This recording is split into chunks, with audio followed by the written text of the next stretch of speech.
Hello dear student, welcome back to my YouTube channel crispy mathematics classes.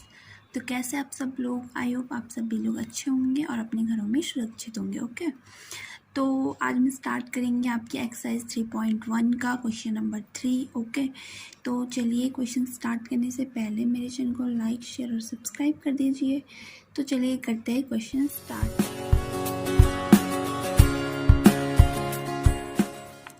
अब देखिए जो question number 3 है, तो क्वेश्चन क्या है हमारे पास, एक पहिया 1 मिनट में 360 डिग्री परिक्रमण करता है तो 1 सेकंड में कितने रेडियन माप का कोण बनाएगा। ठीक है, कोई एक व्हील है, पहिया है, ठीक है, आप बना सकते हैं कैसे भी। कोई एक व्हील है जो 1 मिनट में 360 डिग्री परिक्रमण करता है, इट मीन 360 डिग्री घूम सकता हो 1 मिनट में। ठीक है, 360 डिग्री परिक्रमण करता है, इसका मतलब है कि जो एक पहिया है वो 1 मिनट में 360 चक्कर लगा सकता है। ठीक है, 1 मिनट में, तो डिग्री नहीं है, डिग्री का मतलब तो यहाँ पे एंगल बन जाएगा, लेकिन जो एक पहिया वो 1 मिनट में 360 चक्कर लगा सकता है। तो अब हमको दिखाना है कि जो ये पहिया है तो 1 सेकंड में ये कितने रेडियन माप का कोण बनाएगा, इट मीन्स कितना एंगल बनाएगा 1 सेकंड में। तो चलिए करते हैं इसको सॉल्व। अब जैसे कोई पहिया है तो वो पूरा 360 डिग्री घूमता है, तो आपको पता है जैसे एक चक्कर में पूरा 360 डिग्री एंगल घूम जाता है। तो हम लिखेंगे, पूरा थ्योरी वाइज सॉल्व करेंगे इसको, कि एक चक्कर में अंतरित कोण 360 डिग्री, क्योंकि कोई पहिया होगा वो राउंड में होगा और पूरा एक चक्कर घूमने के लिए पूरा राउंड सर्कल घूमेगा और पूरा एक सर्कल घूमने में उसको 360 डिग्री एंगल वो बनाएगा। ठीक है, एक चक्कर में। तो जब एक चक्कर में 360 डिग्री एंगल बनाता है तो 360 डिग्री को अगर हम रेडियन में लिखें तो उसको लिखते हैं रेडियन में 2 पाई रेडियन, क्योंकि पाई का मतलब हो गया हमें 180 डिग्री एंड 180 इंटू 2 कितना होता है 360 डिग्री। ठीक है, तो एक चक्कर में अंतरित कोण है 2 पाई रेडियन। तो हमें दे रखा है कि 1 मिनट में 360 चक्कर लगाता है, तो फिर हम क्या लिखेंगे यहाँ से कि 360 चक्कर लगाता है, तो 360 चक्कर में वो पहिया कितना एंगल बनाता है, 360 चक्कर में अंतरित कोण।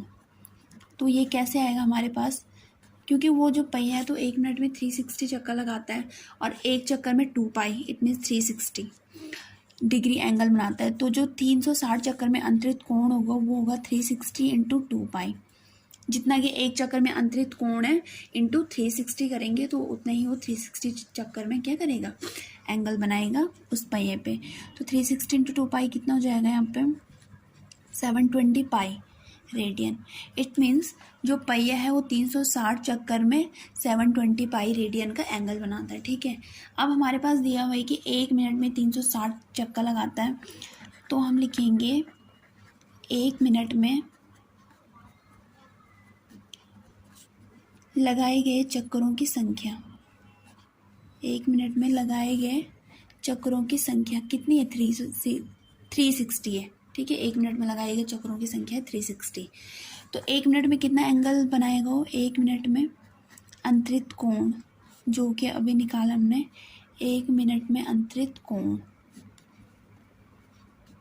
तो ये 720 पाई रेडियन 1 मिनट में बनाएगा वो टोटल, क्योंकि 1 मिनट में ही वो 360 चक्कर लगाता है। ये हमारे पास दिया हुआ है कि 1 मिनट में 360 चक्कर लगाता है, तो 360 चक्कर में अंतरित कोण जितना होगा उतना ही 1 मिनट में अंतरित कोण भी होगा। ठीक है, दोनों इक्वल होंगे। तो अब 1 मिनट 60 सेकंड के बराबर होता है, तो ये हो जाएगा 60 सेकंड में अंतरित कोण, क्योंकि हमने निकालना है कि 1 सेकंड में कितना रेडियन माप का कोण बनाएगा, तो इसलिए सेकंड का होना यहाँ पे ज़रूरी है। तो 1 मिनट कन्वर्ट हो गया यहाँ पे 60 सेकंड में, तो 60 सेकंड में जो अंतरित कोण है वो भी यही है 720 पाई रेडियन। 1 मिनट बोलो या फिर 60 सेकंड बोलो, बात एक ही है। तो अब हमको चाहिए 1 सेकंड में अंतरित कोण, तो यहाँ से निकालेंगे हम 1 सेकंड में अंतरित कोण। तो जो ये 60 है ना, ये 720 के क्या चले जाएगा, डिवाइड में चले जाएगा, क्योंकि यहाँ से हमको चाहिए 1 सेकंड, तो 60 तो चला गया डिवाइड में, 0 से 0 कैंसिल हो जाएगा, आगे तो रेडियन आएगा और ये क्या हो जाएगा, सॉल्व हो जाएगा यहाँ पे 6 12 6 से कितना होता है 72, तो ये आ गया यहाँ पे 12 पाई रेडियन। तो 1 सेकंड में जो अंतरित कोण है वो है 12 पाई रेडियन। ठीक है, रेडियन में निकालना था हमने, तो इसलिए 1 सेकंड में अंतरित कोण है यहाँ पर 12 पाई रेडियन, क्योंकि वही हमें पूछा हुआ था कि 1 सेकंड में ये पहिया कितना कोण बनाएगा। तो ये क्वेश्चन नंबर 3 तो हो चुका आपका सॉल्व। अब करते हैं क्वेश्चन नंबर। अब देखिए अब आपके पास यहाँ पे क्वेश्चन नंबर 4। तो क्वेश्चन नंबर 4 करने से पहले यहाँ पे एक इम्पॉर्टेंट फॉर्मूला भी आता है, तो पहले आप उसको समझ लीजिए।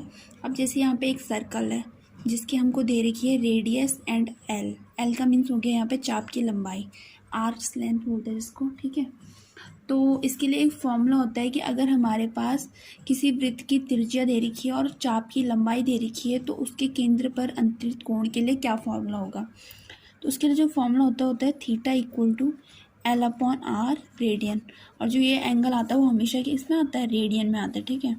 तो ये है इसके लिए फॉर्मूला। और इसमें जो एल है वो चाप की लंबाई है, जो आर है वो वृत्त की त्रिज्या है, और थीटा है वो है वृत्त के केंद्र पर अंतरित कोण, ठीक है। अगर हमारे पास चाप की लंबाई है, वृत्त की त्रिज्या है, तो किसी वृत्त के केंद्र पर जो कोण अंतरित होगा उसको हम निकाल सकते हैं theta equal to L upon R वाले फॉर्मूले से। और इसमें जो एंगल आएगा ये आएगा हमेशा रेडियन में, ठीक है। तो अब देखिए जैसे ये क्वेश्चन नंबर 4 है यहाँ पे। अब देखिए अभी हम पे क्वेश्चन समझिए। तो जो क्वेश्चन नंबर 4 है, क्वेश्चन है हमारे पास कि एक वृत्त है जिसकी त्रिज्या 100 सेंटीमीटर है और की 22 सेंटीमीटर लंबाई की चाप वृत्त के केंद्र पर कितने डिग्री माप का कोण बनाएगी। तो सेम एज जो मैंने अभी फॉर्मूला समझा है उसी से रिलेटेड है, बस इतना डिफरेंस है कि जो फॉर्मूला होता है वो हमेशा रेडियन में होता है, लेकिन हमारे पास जो यहाँ पे एंगल पूछा है वो पूछा है डिग्री में। तो पहले हम इसी फॉर्मूले से एंगल निकालेंगे जो कि रेडियन में आएगा, देन उसको कन्वर्ट करेंगे डिग्री में, ठीक है। अब देखिए जिसकी त्रिज्या, तो इट मीन्स हमारे पास आर भी है यहाँ पे 100 सेंटीमीटर और चाप की लंबाई है यहाँ पे 22 सेंटीमीटर, इट मीन्स एल भी हमारे पास है यहाँ पे 22 सेंटीमीटर। तो जब एल और आर हमारे पास है तो थीटा यहाँ पे इजीली आ सकता है। तो theta equal to L upon R radian से आ जाएगा, ये एल की जगह 22 एंड आर की जगह 100, ठीक है। तो ये कट के कितना आ जाएगा, 2 से कैंसिल होगा तो 2 11 ज़ा 22 एंड 2 5 ज़ा 10 50। तो ये आ गया यहाँ पे 11/50 रेडियन थीटा, ठीक है। तो अब ये रेडियन में आए तो हमने इसको कन्वर्ट करना है डिग्री में, क्योंकि जो हमारे पास एंगल पूछा है वो डिग्री में पूछा है, एंड पाई की जगह यूज़ करना है हमको 22/7। तो अब जो ये 11/50 है रेडियन है, इसको कन्वर्ट करेंगे डिग्री में। तो अब कोई ऐसा फॉर्मूला लगाना है कि जो रेडियन से डायरेक्ट कन्वर्ट होता है डिग्री में। तो इसके लिए एक फॉर्मूला है यहाँ पे, पाई रेडियन इक्वल टू होता है यहाँ पे 180 degree, then 1 radian equal to हो जाएगा 180 डिग्री अपॉन पाई। इस वाले फॉर्मूले से ही कन्वर्ट हो जाएगा डायरेक्ट किसमें, डिग्री में। तो अब हमको कन्वर्ट करना है किसको, 11/50 रेडियन को, ठीक है। तो ये हो जाएगा 180 एंड पाई की जगह यूज़ करेंगे यहाँ पे 22/7 इंटू 11/50, क्योंकि 11/50 को ही हमको कन्वर्ट करना है। तो अभी कितना आ जाएगा यहाँ पे 11/50 रेडियन इक्वल टू आ जाएगा यहाँ पे जो 22/7 है, तो रिवर्स हो जाएगा 7/22 आ जाएगा, 7/22 इंटू 11/50, ठीक है। तो अब इसको करेंगे यहाँ पे सॉल्व, तो ये जाएगा 11 2 से 22 एंड अब ये 10 से कैंसिल हो रहा है तो ये हो जाएगा 10 5 से 50 एंड ये आ जाएगा यहाँ पे 10 इंटू 18 कितना जाएगा 180। तो ऊपर बचेगा हमारे पास 80 इंटू 7 जो आता है यहाँ पे कितना 126 एंड 5 इंटू 10 5 इंटू 2 कितना आ जाएगा 10, ठीक है। अब इसको अगर हम कैंसिल करेंगे किससे 2 से, तो जाएगा 2 5 से 10 एंड 2 6 से 12 एंड 2 3 से 6। तो ये आ रहा है यहाँ पे 63/5, ठीक है। अब 63/5 तो ये आ गया यहाँ पे 11/50 रेडियन, लेकिन जब तक कि ये कंप्लीट नहीं आ जाता किसमें, डिग्री में। तो इसको जैसे अगर हम 5 को डिवाइड करते हैं 63 से तो ये आएगा आपका यहाँ पे 12 होल 3/5। अब 12 तो एक कंप्लीट नंबर है, लेकिन जो 3/5 वो फ्रैक्शन में है, तो 12 तो कन्वर्ट हो गया यहाँ पे डिग्री में, लेकिन 3/5 है उसको भी हमको कन्वर्ट करना है। तो ये 3/5 भी यहाँ पे डिग्री में ही है, ठीक है। अब एक डिग्री में एक फॉर्मूला होता है और कि 1 डिग्री इक्वल टू 60 मिनट। तो अब जो ये 3/5 डिग्री है इसको कन्वर्ट करेंगे मिनट में, तो ये जाएगा 3/5 इंटू 60, ठीक है।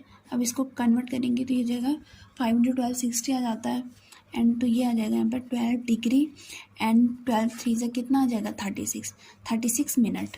तो जो 11/50 रेडियन है वो कन्वर्ट हो चुका है कंप्लीट डिग्री में 12 डिग्री 36 मिनट।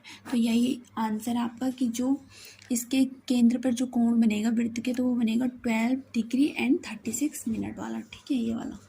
तो क्वेश्चन नंबर 4 हो चुका है आपका यहाँ पे सॉल्व। क्वेश्चन नंबर 5 के आपके पास एक वृत्त जिसका व्यास 40 सेंटीमीटर है, व्यास मीन्स हो गया डायमीटर, की एक जीवा 20 सेंटीमीटर लंबाई की है, तो इसके संगत छोटे चाप की लंबाई ज्ञात कीजिए। अब देखिए यहाँ पे समझिए, एक कोई वृत्त है जिसका व्यास क्या है 40 सेंटीमीटर, व्यास मीन्स हो गया डायमीटर 40 सेंटीमीटर। तो व्यास की हेल्प से हम निकाल सकते हैं रेडियस, क्योंकि होता है डायमीटर का हाफ। तो r इक्वल टू 40/2, ये आ जाएगा 20 सेंटीमीटर। तो रेडियस आ गई यहाँ पे 20 सेंटीमीटर। ठीक है, ये भी रेडियस, ये भी रेडियस, 20 सेंटीमीटर आ गई रेडियस आपके। और इसकी जो एक जीवा है, तो ये होती है यहाँ पे जीवा जो इन दोनों पॉइंट को मिलाती है यहाँ पे ए और बी। तो इसकी जो जीवा है वो भी 20 सेंटीमीटर लंबाई की है। तो इसके संगत छोटे चाप की लंबाई ज्ञात कीजिए। तो हमने जो फाइंड करना है वो ये वाला फाइंड करना है, ए से बी तक की यहाँ से दूरी, चाप की लंबाई। तो फॉर्मूला तो इसके लिए भी वही वाला होगा, थीटा इक्वल टू L/R। देखिए फॉर्मूला होता है theta equal to L/R, and हमको पूछा है L चाप की लंबाई, तो ये आ जाएगा थीटा इंटू R से। अब देखिए कि R तो हमारे पास है, हमें ज़रूरत है सिर्फ थीटा की। इट मीन्स जो ये यहाँ पे बन रहा है ट्राइंगल, तो इसके जो केंद्र पे यहाँ पे कोण आएगा, ट्राइंगल भी ले सकता है फिर पूरा सर्कल, तो इसके केंद्र पर जो कोण आएगा वो हमको चाहिए, तब जाके हमारे वृत्त के चाप की लंबाई आ सकती है। ठीक है, तो अब इस थीटा को लाने के लिए हम क्या कर सकते हैं, देखिए यहाँ पे जो ये ट्राइंगल AOB बन रहा है, तो इसमें आपको कुछ कॉमन देखने को मिल रहा है कि इसकी जितनी भी ये साइड है, तो तीनों की तीनों आपस में इक्वल है। और जिस त्रिभुज की तीनों की साइड आपस में इक्वल होती है उसे बोलते हैं हम क्या, समबाहु त्रिभुज। इट मीन्स उसकी सारी की सारी भुजाएं आपस में बराबर होती हैं। तो लिखेंगे यहाँ पे ट्राइंगल AOB एक समबाहु त्रिभुज है, समबाहु त्रिभुज है। तो इसलिए इसकी जो, क्योंकि इसकी जो सारी साइड है AO equal to OB equal to BA, AO equal to OB equal to BA equal to, ये तीनों की तीनों क्या है यहाँ पे 20 सेंटीमीटर। तो इसलिए ये है यहाँ पे एक समबाहु त्रिभुज। अब समबाहु त्रिभुज में एक चीज़ कॉमन होती है कि उसके जितने भी एंगल होते हैं तीनों के तीनों, ये वाला या फिर ये वाला, तो वो क्या होते हैं 60 डिग्री होते हैं, तीनों के तीनों एंगल होते हैं उसके 60 डिग्री। तो यहाँ पे जो एंगल AOB आएगा यहाँ पे, तो वो भी है यहाँ पे AOB, ये यहाँ पे 60 डिग्री। लेकिन अब आपको एक चीज़ पता होगी कि जो ये फॉर्मूला होता है यहाँ पे होता है रेडियन में, और हमारे पास ये एंगल तो आ चुका है लेकिन वो आया हमारे पास डिग्री में। तो जो डिग्री वाला एंगल है ये हमको कन्वर्ट करना है किस में, रेडियन में। तब जाके जो रेडियन में हमारे पास फॉर्मूला आएगा उसको रखेंगे हम इस वाले फॉर्मूले में थीटा की जगह। ठीक है, तो अब डिग्री को कन्वर्ट करना है रेडियन में, तो ये हो जाएगा, क्योंकि 180 डिग्री इक्वल टू होता है पाई रेडियन, तो 1 डिग्री इक्वल टू कितना हो जाएगा, π/180 रेडियन। तो यहाँ पे 60 डिग्री को कन्वर्ट करना है हमको, तो 60 डिग्री इक्वल टू हो जाएगा π/180 इंटू 60, 6 से 6 कैंसिल एंड 6 3 सा 18, तो ये आ गया आपका यहाँ पे π/3 रेडियन। अब जो ये एंगल 60 डिग्री की जगह हम π/3 रेडियन लिख सकते हैं क्योंकि फॉर्मूला रेडियन में ही होता है। तो ये आ गया यहाँ पे L equal to theta into R, क्योंकि L हमको निकालना है चाप की लंबाई, तो थीटा की जगह आ गया आपका π/3 एंड इंटू R की जगह हमको दिया हुआ है जो हमने निकाला है डायमीटर की हेल्प से, वो है 20। तो यहाँ पे जो वृत्त की जो चाप की लंबाई आ गई वो आ गई 20 π/3 रेडियन। ठीक है, तो ये जो छोटा वाला ये जो चाप है इसकी लंबाई आ गई यहाँ पे 20 π/3 रेडियन। अब देखिए क्वेश्चन नंबर 6 के आपके पास, यदि दो वृत्तों के समान लंबाई वाले चाप अपने केंद्रों पर क्रमशः 60 डिग्री तथा 75 डिग्री के कोण बनाते हैं तो उनकी त्रिज्याओं का अनुपात ज्ञात कीजिए। कोई दो सर्कल है, जैसे इनको नेम हमने पुट कर दिया है यहाँ पे C1 एंड C2। ठीक है, फर्स्ट ये C1 वाला हो गया एंड सेकेंड ये C2 वाला हो गया। तो दो सर्कल है और उनकी जो चाप की लंबाई है L, तो दोनों इक्वल है। तो यहाँ पे जो चाप की लंबाई है वो दोनों के लिए क्या रहेगी, कांस्टेंट रहेंगी, L, चाप की लंबाई L। अब जो सर्कल फर्स्ट है तो उसमें जो केंद्र पर जो कोण अंतरित है वो है 60 डिग्री, और जो सर्कल सेकंड है उसमें जो केंद्र पर कोण अंतरित है वो है 75 डिग्री। तो θ1 हो गया हमारे पास 60 डिग्री। एंड क्योंकि पता होगा आपको जो केंद्र पर जो कोण अंतरित करता है, तो जो फॉर्मूला होता है थीटा इक्वल टू L/R और रेडियन में होता है, तो इसलिए हम इस एंगल को भी क्या बदलेंगे, रेडियन में बदलेंगे। और वो कैसे, क्योंकि ये डिग्री है तो डिग्री को रेडियन में बदलना है हमको। तो फॉर्मूला तो ये होता है इसके लिए 180 degree equal to pi radian, then 1 degree equal to आ जाएगा पाई अपॉन 180 रेडियन। ठीक है, तो 60 डिग्री को कन्वर्ट करना है तो 60 डिग्री इक्वल टू हो जाएगा पाई अपॉन 180 इंटू 60, क्योंकि 60 को कन्वर्ट करना है। तो 0 से 0 कैंसिल हो जाएगा एंड 6 3 सा 18, तो ये आ गया आपका पाई/3 रेडियन। तो 60 डिग्री जो थीटा 1 है आपके पास वो है पाई/3 रेडियन। अब थीटा 2 की बात करते हैं यहाँ पे। तो थीटा 2 यहाँ पे है 75 डिग्री, तो इसको भी सेम है ऐसे ही कन्वर्ट करना है हमको। तो 75 डिग्री कैसे हो जाएगा कन्वर्ट, पाई अपॉन 180, क्योंकि फॉर्मूला इसके लिए भी यही यूज़ होगा, इंटू 75। ठीक है, तो इसको यहाँ पे कैंसिल करेंगे तो ये हो जाएगा 15 से कैंसिल करते हैं, 15 5 से 75 एंड 15 1 से 15 एंड ये हो जाएगा आपका यहाँ पे 15 2 से 30। ठीक है, तो ये कितना आ गया आपके पास 5 पाई/12 रेडियन 75 डिग्री। तो थीटा 1 है आपके पास पाई/3 रेडियन एंड थीटा 2 है आपके पास 5 पाई/12 रेडियन।